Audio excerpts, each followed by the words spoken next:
حاضرین محفل، السلام علیکم ورحمۃ اللہ وبرکاتہ۔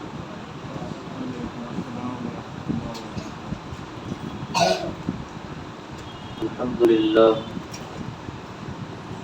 الحمد للہ وکفى وسلام علی عباده الذین اصطفى،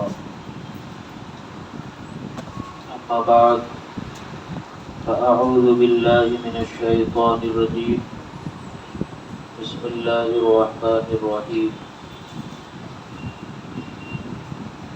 اقرأ باسم ربک الذی خلق، صدق اللہ العلی العظیم، وصدق ما قال رسوله النبی الکریم،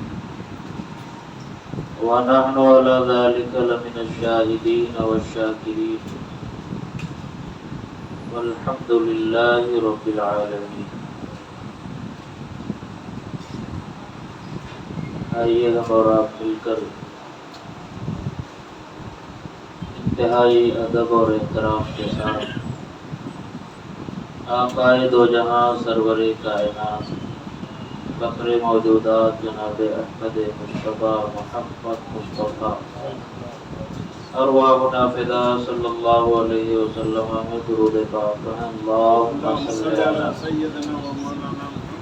سیدنا مولانا محمد وعلی آل سیدنا مولانا محمد وبارک وسلم صلاۃ وسلام علیک یا رسول اللہ، صلاۃ وسلام علیک یا حبیب اللہ صلی اللہ تعالی علیہ وسلم۔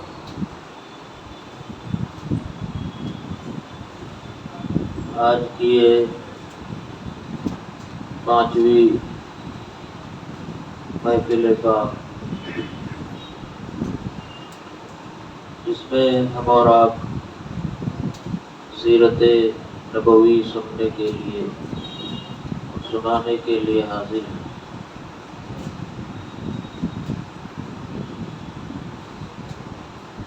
اللہ تبارک و تعالی ہم سب کی اس شرکت کو، اس حاضری کو شرف قبولیت عطا فرمائے۔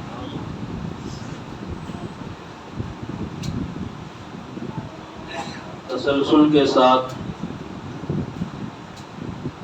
سیرت طیبہ پر بیان ہو رہا ہے، اور نبی اکرم نور مجسم صلی اللہ علیہ وآلہ آلہ وسلم کی حیات طیبہ کا 40 سالہ حصہ قدر تفصیل کے ساتھ میں نے کل آپ کے سامنے ذکر کیا۔ آپ کا بچپنا، آپ کی جوانی اور کچھ واقعات جو سیرت کی کتابوں میں مذکور ہیں، ان واقعات کو میں نے آپ کے سامنے پیش کیا۔ سب سے بڑی چیز ہے کہ اللہ کے نبی علیہ الصلوۃ والتسلیم نے اپنی نبوت کا اعلان کرنے سے پہلے معاشرے کی اصلاح کے بارے میں بھرپور کوشش کی، اور جو عرب میں مشترکہ حالات تھے، ان حالات کے خلاف آپ نے حد درجے اپنے کردار سے بھی، اپنے گفتار سے بھی، اپنے قول سے بھی، اپنے عمل سے بھی ان حالات کو سدھارنے کی آپ نے کوشش کی۔ یہ مشیت خداوندی تھی کہ حضور کو انتظار تھا کہ جب اللہ رب العزت کا حکم ہوگا تب میں اپنی نبوت اور رسالت کا اعلان کروں گا۔ جب آپ کی عمر مبارک 40 برس ہوئی تو آپ کی زندگی میں تھوڑا سا بدلاؤ آیا، روحانیت کی طرف آپ کا لگاؤ ہو گیا، خلوت نشینی تنہائی کی طرف آپ راغب ہوئے۔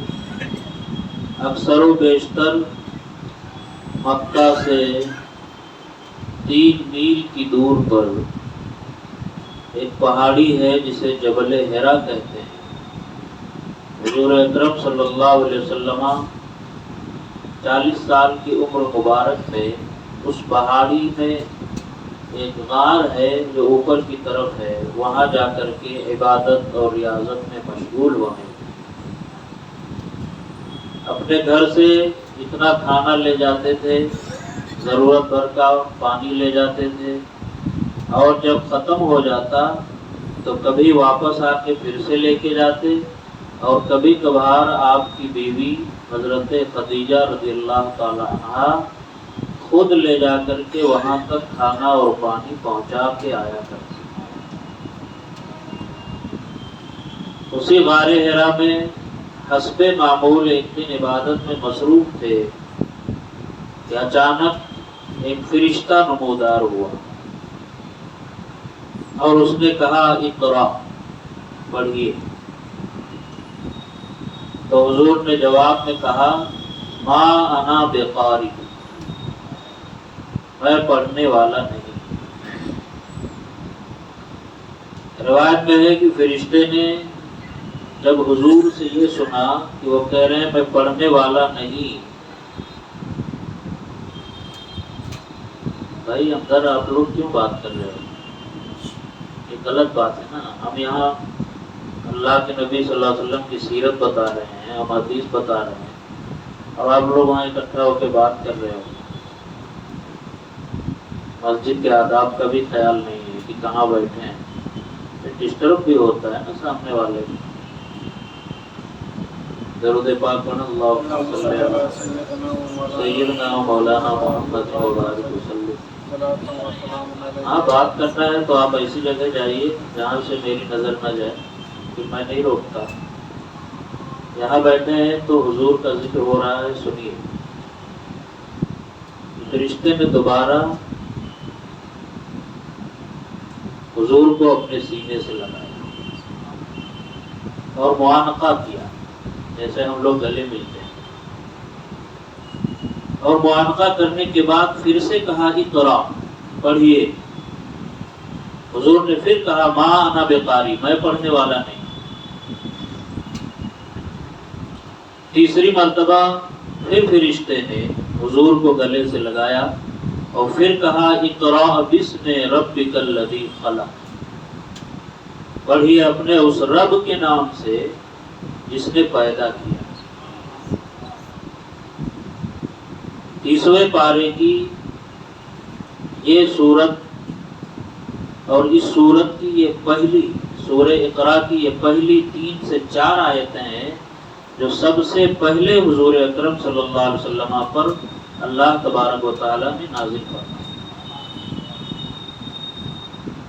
وہ سید الملائکہ تھے، جبریل امین تھے، جن کا ایک ہسٹری ہے کہ وہ تمام نبیوں اور رسولوں کے پاس اللہ کا پیغام لے کر کے آیا کرتے تھے، اور وہی حضور کے پاس بھی لے کر کے آئے اور کہا اقرا۔ پہلی 2 مرتبہ میں حضور نے پڑھنے سے انکار کیا اور کہا میں پڑھنے والا نہیں، اور تیسری مرتبہ میں حضور نے پڑھا۔ اس میں تھوڑا سا علماء کرام نے ایک نقطہ بیان کیا ہے کہ پہلے صرف انہوں نے اقرا ہی کہا تھا، پڑھیے، تو ان کے اقرا کہنے سے حضور نے نہیں پڑھا، اور جب انہوں نے پورا جملہ کہا اقرا بسم ربک الذی خلق، اپنے رب کے نام سے پڑھیے جس نے پیدا کیا ہے، تو جب حضور نے اپنے رب کا حکم سنا، یہ پڑھنا اس فرشتے کی طرف سے نہیں ہے پڑھایا جا رہا ہے، بلکہ یہ میرے رب کا فرمان ہے، مجھے حکم ہے پڑھنے کا، تو حضور نے پڑھنا شروع کر دیا۔ اب کچھ بد دماغوں نے اس سے یہ استدلال اور یہ نتیجہ نکال لیا کہ حضور پڑھنا جانتے ہی نہیں تھے، ان کو پڑھنا آتا ہی نہیں تھا، اسی لیے انہوں نے کہا میں پڑھنے والا نہیں۔ تو یہ اپنی اپنی بات ہے، اپنا اپنا نصیب ہے کہ کوئی حضور کی تعریف ڈھونڈے، کوئی حضور کی خوبیاں بیان کرے، اور کسی کے نصیبے میں جب یہی ہے کہ وہ حضور کی تعریفوں کو چھوڑ کے جس پر قرآن اور جس پر حدیثیں بھری پڑی ہیں ان تعریفوں کو چھوڑ کر کے اسے کیا نظر آئے، وہ تلاشے تو کمیاں تلاشے، حضور کا علم چھوڑ کر کے حضور کی جہالت معاذ اللہ تلاشے۔ تو یہ اپنے اپنے نصیب کی بات ہے۔ ہم اہل سنت و جماعت کا الحمدللہ عقیدہ یہی ہے کہ حضور کو اللہ رب العزت نے علم لدنی عطا فرمایا، کسی استاد سے پڑھنے کی ضرورت نہیں تھی، کسی مکتب اور مدرسے میں جا کے کسی استاد سے تعلیم حاصل کرنے کی ضرورت نہیں تھی، یہ اللہ اور حضور کا معاملہ تھا۔ اللہ رب العزت نے حضور کو اپنا علم، جس کو علم لدنی اور علم وہبی کہا جاتا ہے، یہ علم حضور کو عطا فرمایا اور پھر پڑھنا شروع کر دیا۔ جب پہلی بار یہ ہوا آپ کی لائف میں اور غار حرا سے جب آپ تشریف لائے تو پورا منظر آپ نے اپنی بیوی حضرت خدیجہ کو بتایا اور آپ پر تھوڑی کپکپی کاری تھی۔ یہ سب کچھ پہلی بار ہو رہا تھا کہ کسی فرشتے نے آ کر کے ایسا ایسا کہا ہے۔ تو جب حضرت خدیجہ نے دیکھا کہ یہ لرزہ طاری ہے، کے اوپر کپکپی طاری ہے، بخار کے آثار ہیں، تو انہوں نے ایک چادر اڑا دیا اور اس کے بعد جب تھوڑا سا افاقہ ہوا تو حضرت خدیجہ سے حضور نے واقعہ سنایا کہ میں غار حرا میں تھا اور ایک فرشتے نے آ کر کے اس طرح سے مجھ سے کہا اور مجھ سے پڑھایا۔ حضرت خدیجہ کے ایک چچا زاد بھائی تھے جو ورقہ بن نوفل کے نام سے مشہور ہے، اور ان کی شان یہ ہے کہ وہ اس جاہلیت کے زمانے میں بھی بت پرستی سے عاجز تھے، بت پرستی نہیں کرتے، اللہ کی وحدانیت کے قائل تھے، اور عرب کی خرافات کو دیکھتے ہوئے، ان کے شرکیہ رسومات کو دیکھتے ہوئے انہوں نے عیسائی مذہب اختیار کر لیا۔ وہ توریت اور انجیل کے بہت بڑے عالم تھے، بہت بوڑھے ہو چکے تھے، آنکھوں کی بینائی تقریباً ختم ہو چکی تھی، اور اپنے زمانے کے بہت بڑے عیسائی عالم مانے جاتے ہیں۔ تو حضرت خدیجہ نے کہا کہ میرے بھائی ہیں، میں آپ کو ان کے پاس لے کر کے چلوں۔ حضور پر تھوڑے سے لرزہ کے آثار تھے، تو حضرت خدیجہ نے کہا کہ آپ کو غم کرنے کی ضرورت نہیں ہے۔ بخاری شریف کی حدیث ہے کہ حضور نے کہا مجھے میری جان کا خطرہ مجھے محسوس ہو رہا ہے، ایسا لگ رہا ہے کہ جیسے میری جان جانے والی ہے اور مجھے ڈر محسوس ہو رہا ہے۔ تو حضرت خدیجہ نے کہا کہ آپ کا کوئی کچھ بگاڑ نہیں سکتا، آپ کا کچھ برا نہیں ہو سکتا۔ اور وجہ جو بیان کی حضرت خدیجہ نے کہا اس لیے کہ آپ مسکینوں پر رحم کیا کرتے ہیں، آپ یتیموں پر رحم کرتے ہیں، آپ مسکینوں کو کھانا کھلاتے ہیں، آپ غریبوں اور فقیروں کی داد رسی کرتے ہیں، آپ مہمانوں کی مہمان نوازی کرتے ہیں، ضرورت مندوں کی ضرورتیں پوری کرتے ہیں، اور ایک بہت بڑی بات کہی کہ آپ تو رشتہ داریوں کو جوڑنے والے ہیں۔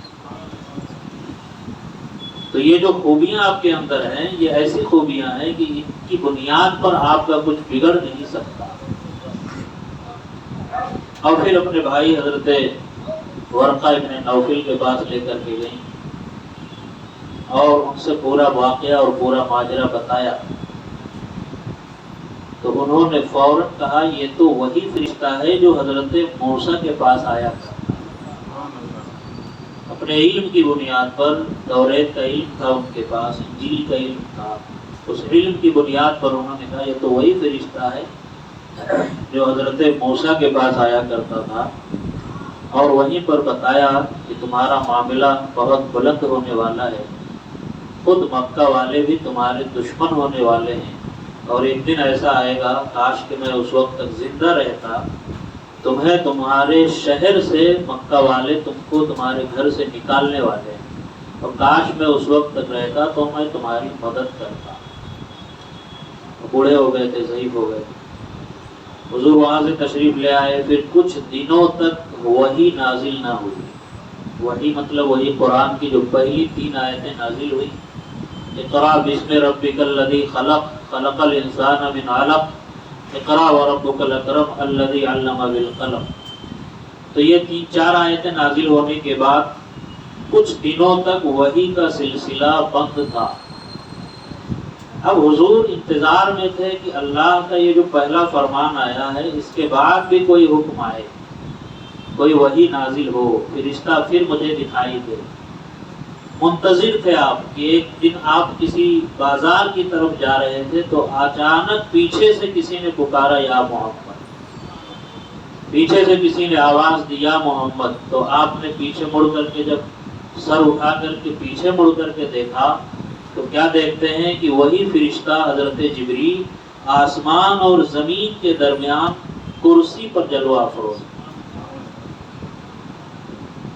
یہ دیکھ کر کے پھر آپ پر وہ کیفیت طاری ہو گئی، اور پھر آپ بھاگ کر کے گھر تشریف لے آئے اور کہا مجھے ٹھنڈک محسوس ہو رہی ہے، مجھے کچھ اڑھاؤ، چادر اڑھاؤ۔ چنانچہ حضرت خدیجہ نے انہیں پھر سے چادر اڑھا دیا۔ اتنے میں اللہ رب العزت نے جبریل کو 30ویں پارے کی چند آیتیں، سورہ مدثر کی چند آیتیں دے کر کے بھیجا۔ یہ دوسری مرتبہ وحی کا نزول۔ آپ چادر اوڑھے ہوئے تھے، جبریل امین آئے اور اللہ کی آیت مبارکہ، اللہ کا یہ پیغام سنایا، وہ بھی کس انداز سے، یا ایھا المدثر، اے چادر اوڑھنے والے۔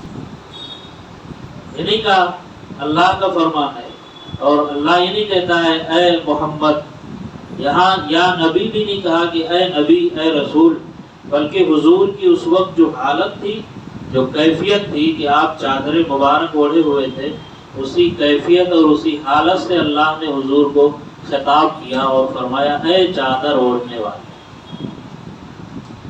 مدثر کا معنی ہوتا ہے کمبل اوڑھنے والے، چادر اوڑھنے والے۔ اے چادر اوڑھنے والے، قم، اٹھیے،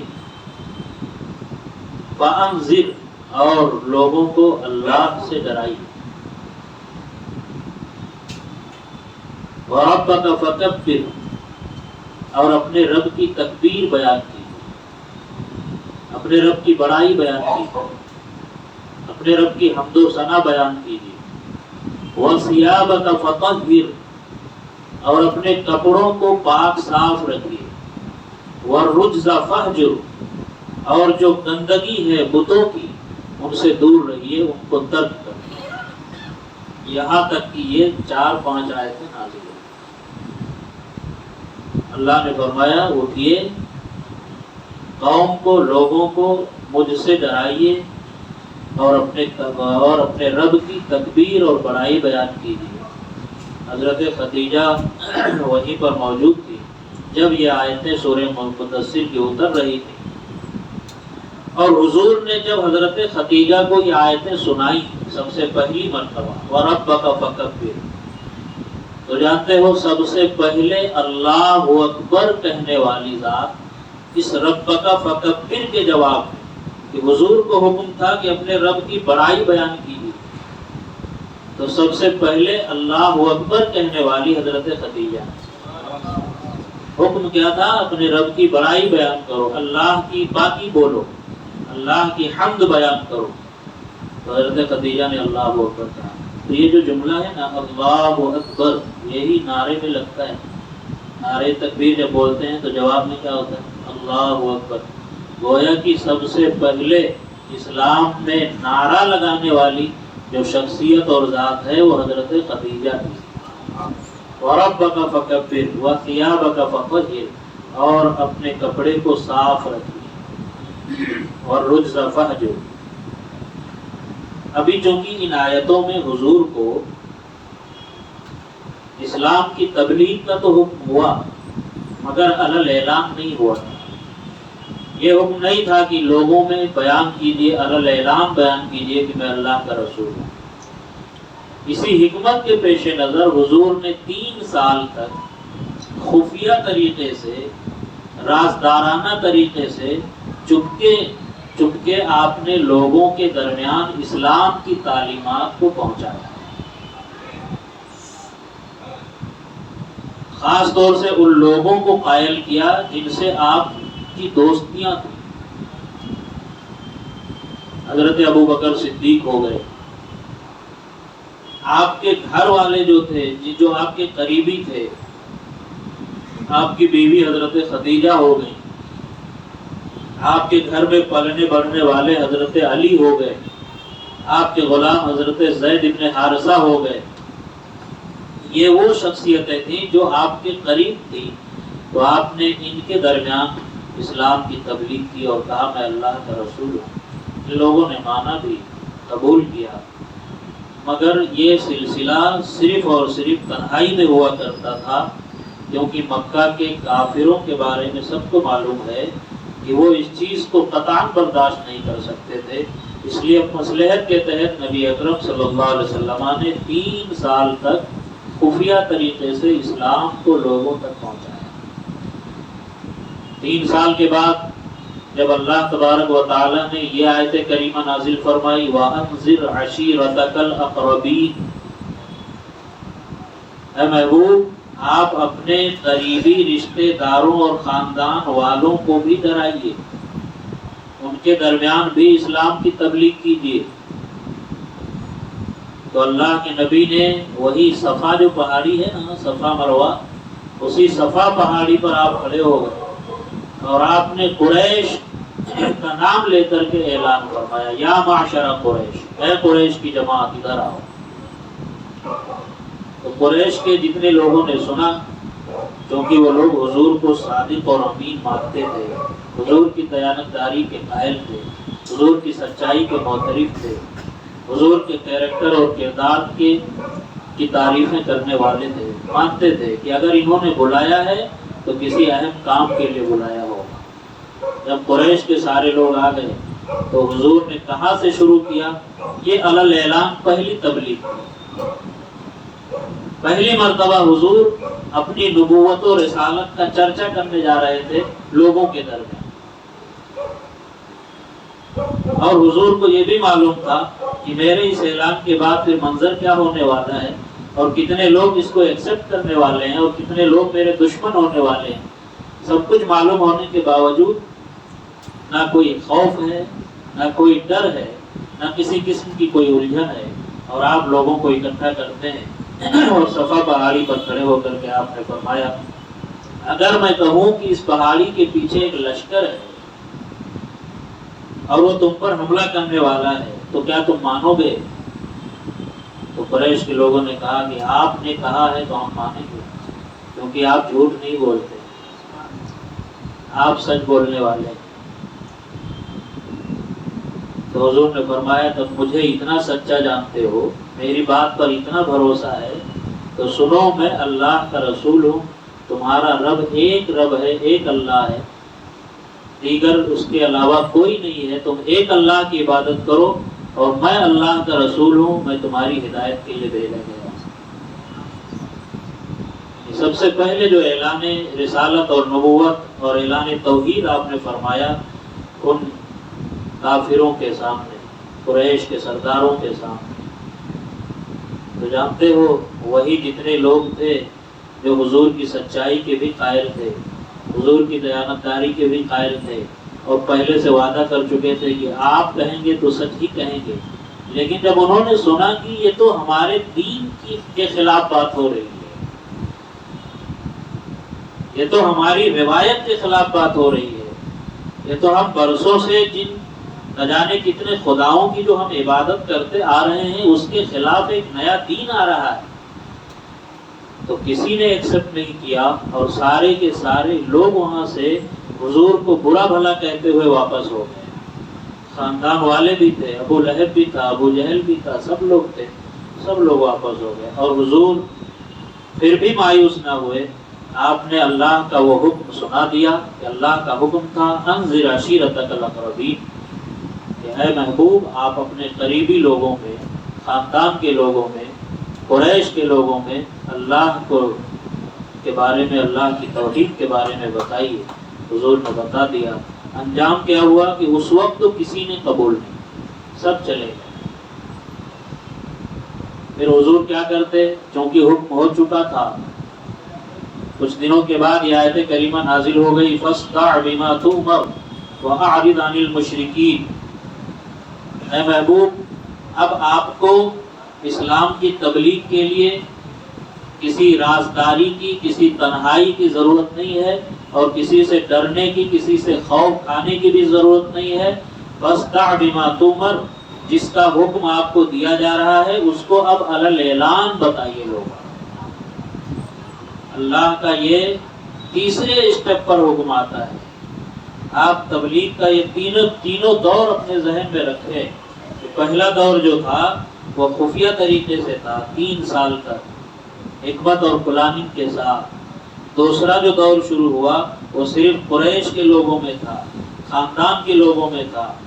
اور تیسرا اللہ نے علی الاعلان اسلام کا اعلان کرنے کا حکم دیا اور کہا کہ اعرض عن المشرکین، یہ جتنے مشرک ہیں، شرک کرنے والے ہیں، ان کو آپ اگنور کیجئے، درگزر کیجئے، ان سے ڈرنے کی ضرورت نہیں ہے۔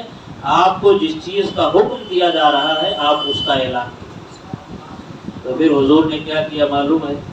جہاں بھی دیکھتے تھے کہ یہاں مجمع ہے، وہ چاہے بازار ہو، وہ چاہے کوئی محفل ہو، کوئی جشن ہو، بس حضور وہاں پہنچ جاتے اور پہنچ کر کے اپنی نبوت و رسالت اور اللہ کی توحید لوگوں کے سامنے بتانا شروع کر دیتے۔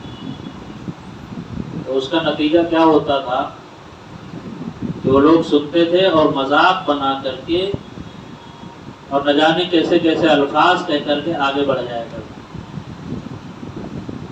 کئی سالوں تک مکہ کے ان کافروں نے حضور کا بڑا مذاق بنایا۔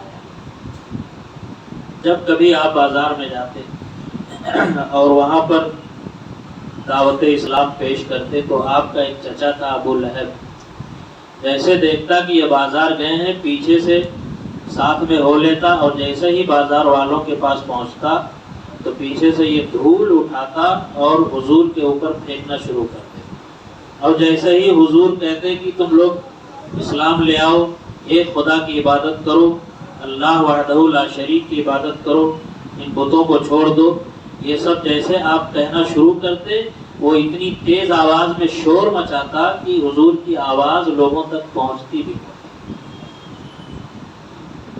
مکہ کے لوگوں نے چند نوجوانوں کو اس کام کے لیے لگایا ہوا تھا۔ جیسے ہی آپ کہیں تبلیغ کے لیے جاتے تو یہ نوجوان پیچھے سے حضور کے آپ پر کنکری مارتے، آپ پر فبدیاں کستے، جملے کستے اور کہتے یہ پاگل ہے، یہ مجنون ہے، یہ ساحر ہے، یہ جادوگر ہے، وغیرہ وغیرہ الفاظ سے حضور کی توہین اور تذلیل کرتے۔ یہ اتنا آسان نہیں تھا دین کو پھیلانا جتنا ہم لوگ سمجھ رہے ہیں نا۔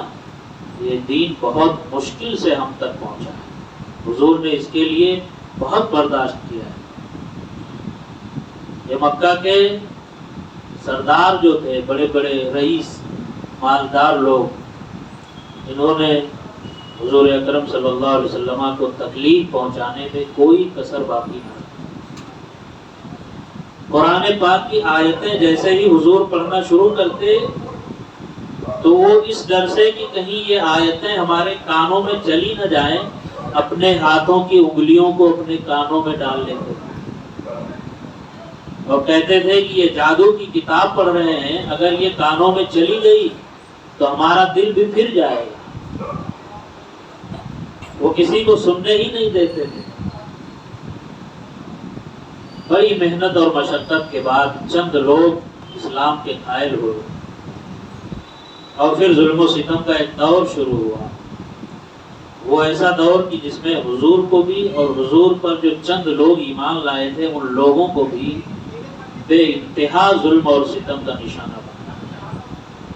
وہ چاہے حضرت خباب ابن حرت ہوں، وہ چاہے حضرت صہیب رومی ہوں، وہ چاہے حضرت بلال ہوں، چاہے حضرت عمار ابن یاسر ہوں، اور چاہے ان کی والدہ ہوں اور چاہے ان کے والد ہوں۔ حضرت عمار ابن یاسر کی والدہ اور ان کے والد، یہ وہ لوگ تھے جنہوں نے حضور پر ایمان قبول کیا تھا، اسلام لائے تھے، اور ان میں سے اکثر کسی نہ کسی کے یہاں غلامی کیا کرتے تھے، اور ان کے آقا، ان کے مالک ان کو بہت ستایا کرتے تھے۔ روایت میں ہے کہ امیہ بن خلف جو حضرت بلال رضی اللہ تعالیٰ عنہ کا مالک تھا، وہ ان کو اتنا ستاتا تھا کہ ان کے گلے میں زنجیر ڈال کر کے لڑکوں کے حوالے کر دیتا۔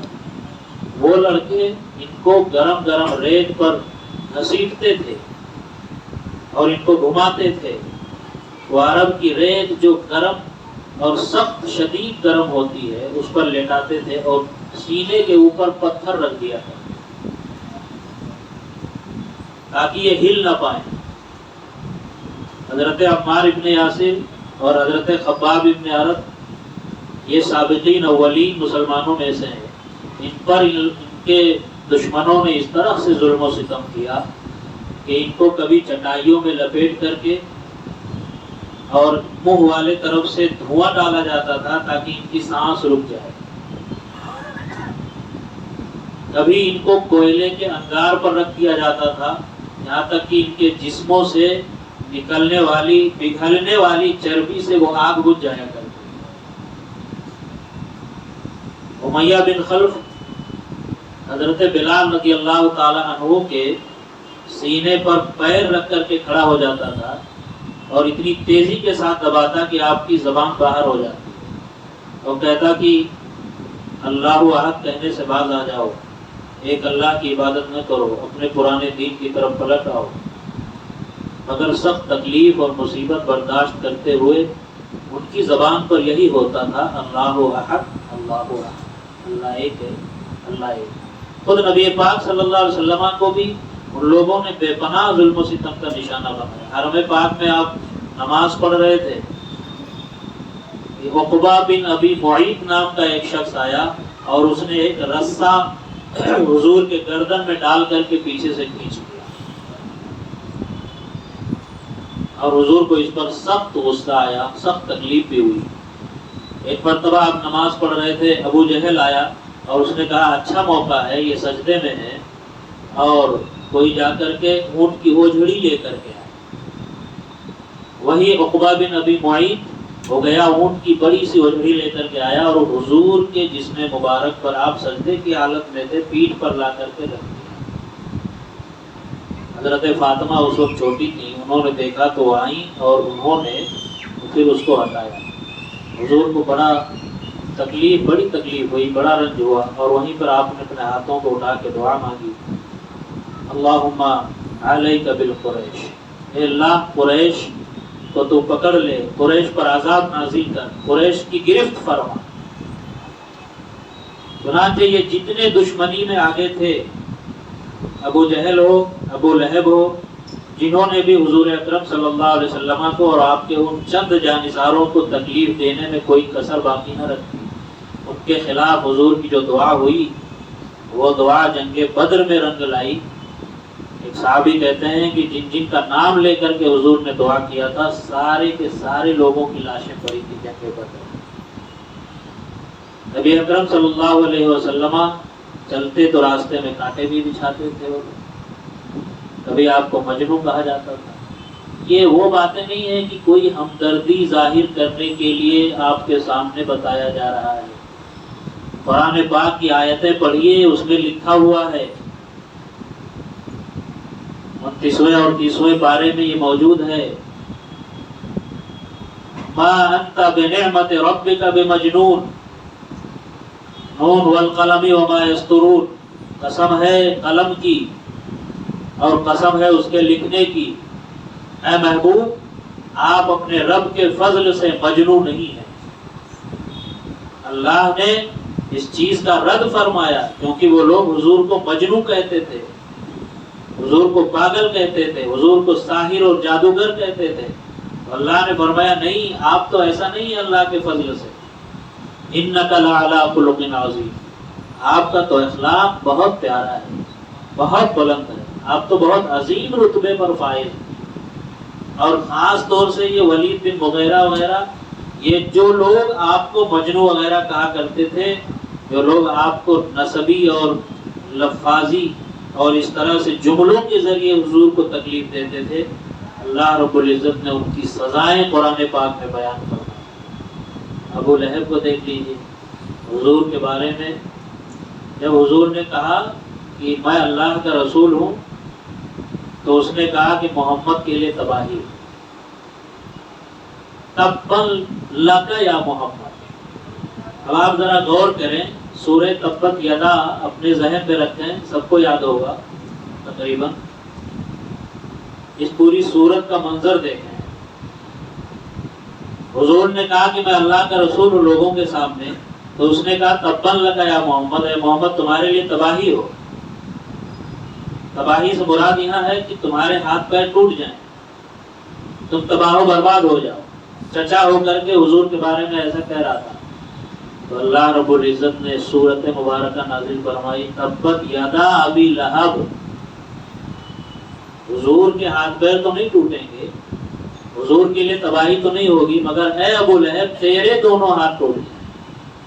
تبت یدا ابی لہب وتب، اللہ نے فرمایا کہ ابو لہب کے ہاتھ ٹوٹ جائیں، اور وہ ٹوٹ گئے، ذلیل ہو گیا، وہ رسوا ہو گیا۔ اس کی عورت کا بھی ذکر ہے اس صورت میں۔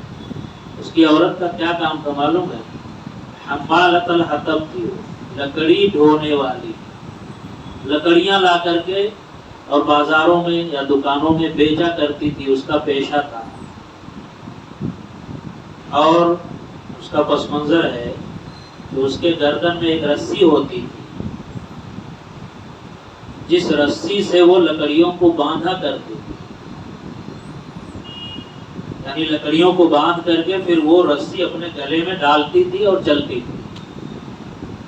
وہ بھی حضور کی دشمنی میں بہت آگے، وہ عورتوں کو جا کر کے بہکاتی تھی، اور یہ ابو لہب مردوں کو جا کر کے بہکاتا تھا۔ دونوں میاں بیوی کا جو حشر کیا ہے نا اللہ نے قرآن میں، کہ اس وقت سے لے کر کے آج تک پوری دنیا ان پر ذلت ہی بھیج رہی ہے، لعنت ہی بھیج رہی ہے، کیونکہ ان دونوں نے حضور کو بہت ستایا تھا، ابو لہب نے بھی اور اس کی بیوی نے بھی۔ تو اللہ تعالیٰ نے ان دونوں کا پورا ماجرا قرآن پاک میں بتا دیا۔ ما اغنی عنہ مالہ وما کسب، یہ ابو لہب بظاہر بہت مالدار ہے، اور تھا بھی، وہ اس کا بڑا سا گھر تھا، بہت رئیس آدمی تھا، لیکن حضور کی دشمنی میں حضور کو برا بھلا کہتا تھا۔ تو اللہ فرماتا ما اغنی عنہ مالہ وما کسب، جو کچھ بھی یہ کما رہا ہے اور جو اس کی مالداری ہے، یہ مالداری اور اس کی کمائی اسے فائدہ نہیں دینے والی ہے، اس کو بچا نہیں پائے گی۔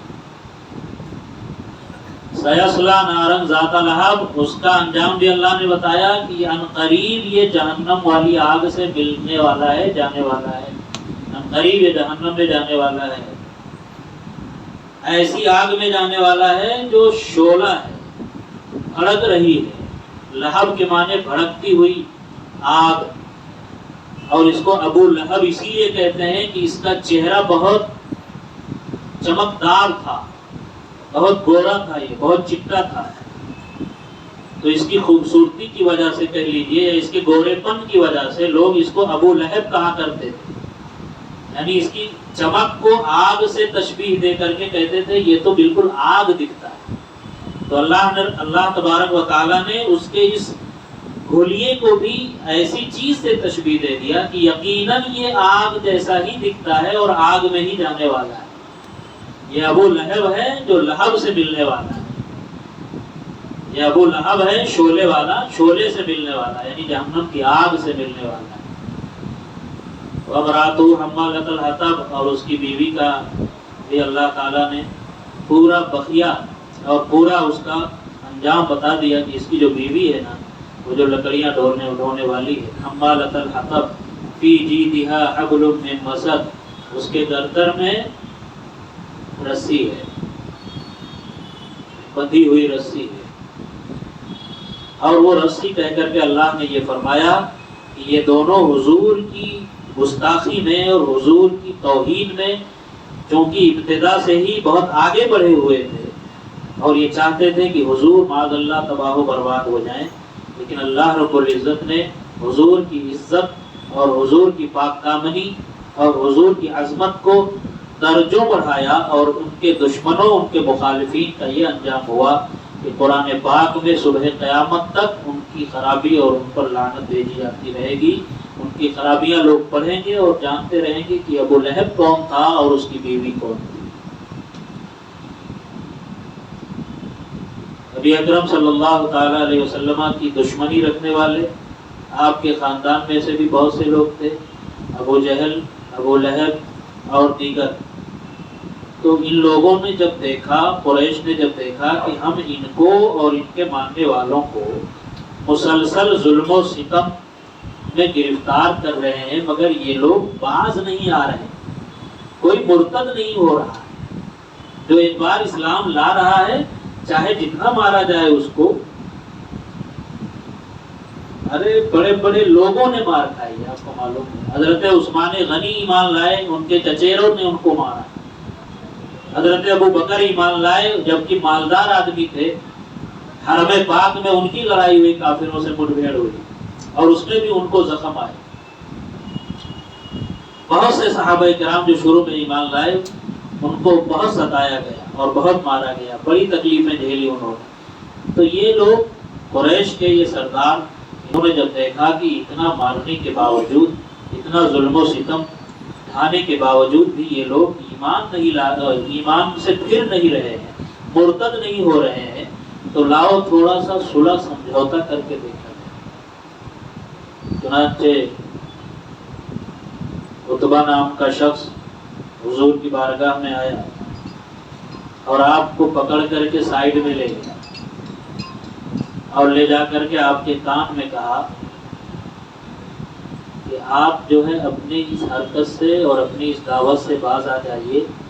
اگر آپ دل میں یہ تمنا رکھتے ہیں، اگر آپ کی یہ خواہش ہے کہ آپ کو پیسہ مل جائے، آپ کو دولت مل جائے، آپ کو سلطنت مل جائے، آپ کو مالا مال کر دیا جائے، تو سب کچھ آپ کی خواہش پوری کر دی جائے گی، مگر آپ اپنی اس دعوت سے باز آ جائیں. حضور اکرم صلی اللہ علیہ وسلم کو وہ اپنے باتوں کی جال میں معاذ اللہ سوچ رہا تھا کہ یہ باز آ جائیں گے، میں ان کو اپنے جملوں میں پھنسا لوں گا. کیونکہ عتبہ بن ربیعہ جو تھا وہ عرب میں بہترین فصیح و بلیغ آدمی تھا، تقریر کرنے والا، اور اس کو قریش نے اسی لیے بھیجا تھا یہ جا کر کے ان کو اپنے جملوں سے، اپنی تقریر سے سمجھائے گا. لیکن جواب میں، عتبہ کے جواب میں حضور نے کچھ کہا نہیں بلکہ قرآن کی چند آیتیں پڑھ کر کے سنائی. تو اس کی تقریر کے جواب میں جب یہ چند آیتیں اس کے کانوں سے ٹکرائیں تو وہ مجبور ہو گیا اور کہنے لگا کہ اب بس کیجئے، ورنہ میرے دل کی حالت جو ہے نا وہ بدلنے والی ہے، کہیں ایسا نہ ہو کہ میں بھی مسلمان ہو جاؤں. پھر مکہ کے بڑے بڑے لوگ، سردار قریش کے نامی گرامی، ان لوگوں نے آ کر کے حضور کے چچا ابو طالب کے یہاں سفارش کیا اور کہا کہ آپ اپنے بھتیجے کو سمجھائیے اور کہیے کہ ہمارے باپ داداؤں کا جو دین ہے، ہمارے پرانے مذہب کے خلاف نہ بولیں اور کوئی نیا دین اپنا پیش نہ کریں. کئی بار سمجھایا، ایک بار آخری مرتبہ آئے اور کہا کہ میں ہم لوگ آخری واجب دینے آئے ہیں، اگر آپ نے نہیں سمجھایا، وہ باز نہیں آئے، تو پھر آپ ہمارے اور ان کے درمیان سے بیچ سے ہٹ جائیں.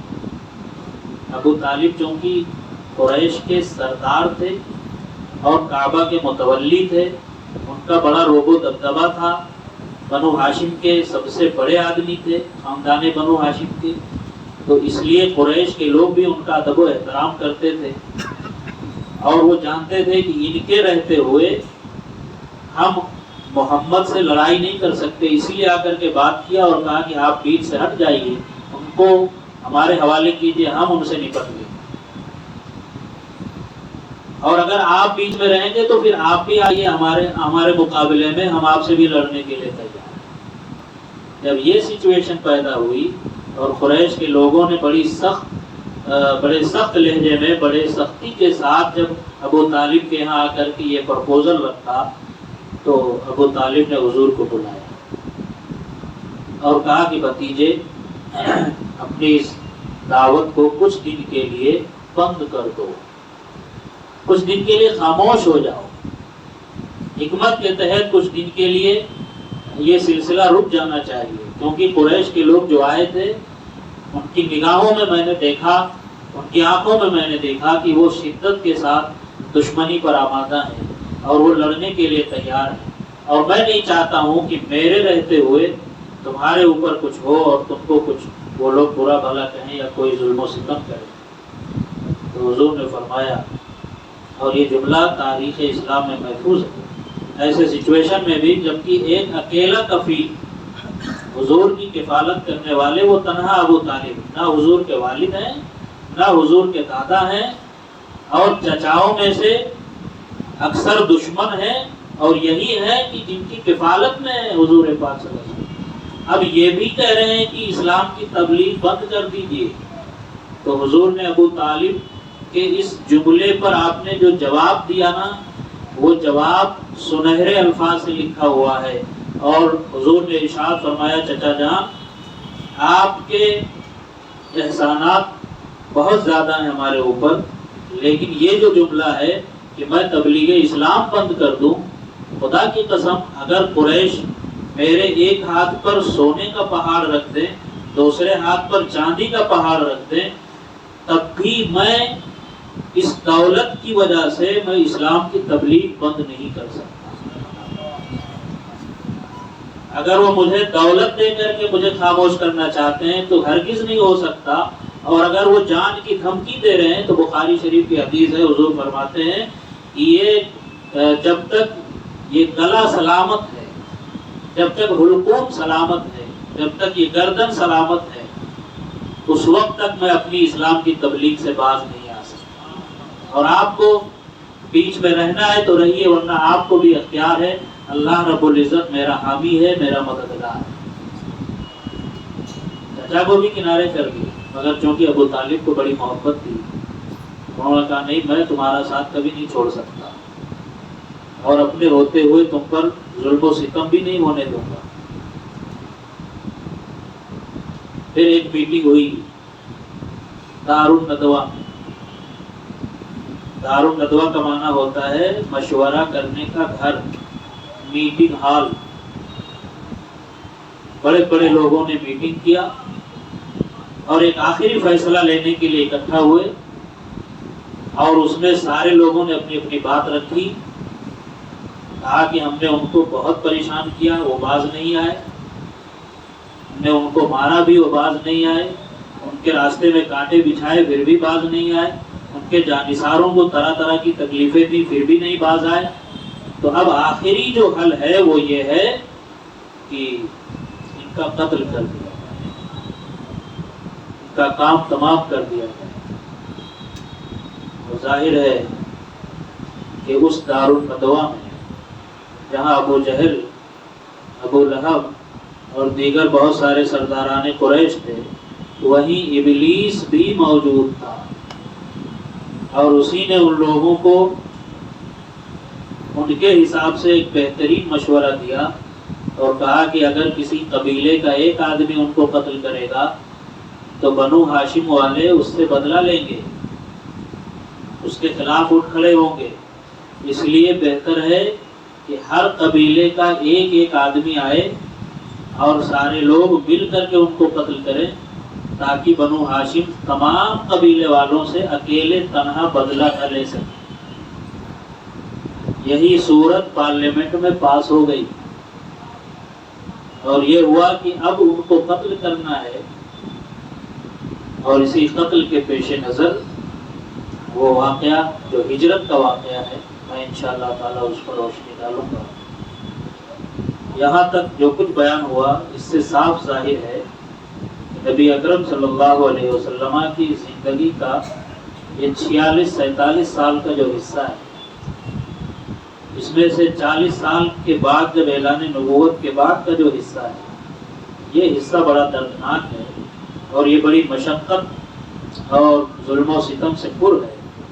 اور اس کو پڑھنے کے بعد، سننے کے بعد ہمیں ضرور اس بات کا احساس ہونا چاہیے کہ حضور نے بڑی محنت کے ساتھ، بڑی مشقت کے ساتھ، اور حضور کے جانثاروں نے بڑی قربانی پیش کر کے یہ اسلام جیسی نعمت ہم تک پہنچایا. اور ان کا احسان ہے ہمارے اور آپ کے اوپر۔ اسی احسان کو ہم اس لیے یاد کرتے ہیں کہ یہ وہ مبارک مہینہ ہے جس میں حضور تشریف لائے اور جنہوں نے اتنے احسانات ہمارے اوپر کیے، تو کیا ایک مومن ہونے کی حیثیت سے ہم ان کی محفل نہ رچائیں، ہم ان کے نام کی میلاد نہ سجائیں، یا ہم ان کے نام پر چراغاں نہ کریں، یا ہم ان کے نام پر محفلیں منعقد نہ کریں، نعت و مناقب پیش نہ کریں؟ کیا یہی ایک ایمان والے کا شیوا ہوتا ہے؟ حقیقت یہ ہے کہ اللہ رب العزت کی توفیق ہے اس کے اوپر جو اپنے محسن کا احسان ماننے والا۔ اور آپ اپنے نصیبے پر جتنا ناز کریں کم ہے کہ اللہ رب العزت نے ہمیں حضور کی مدح و سرائی کرنے والا بنایا ہے، حضور کی تعریف اور توصیف کرنے والا بنایا ہے، ان کا ذکر کرنے والا بنایا ہے۔ اللہ تعالی ہم سب کی محنتوں، مشقتوں اور کاوشوں کو قبول فرمائے۔ جتنے لوگ حاضر ہیں سب کی حاضری کو قبول فرمائے۔ وآخر دعوانا ان الحمد للہ رب العالمین۔ السلام علیکم ورحمۃ اللہ وبرکاتہ۔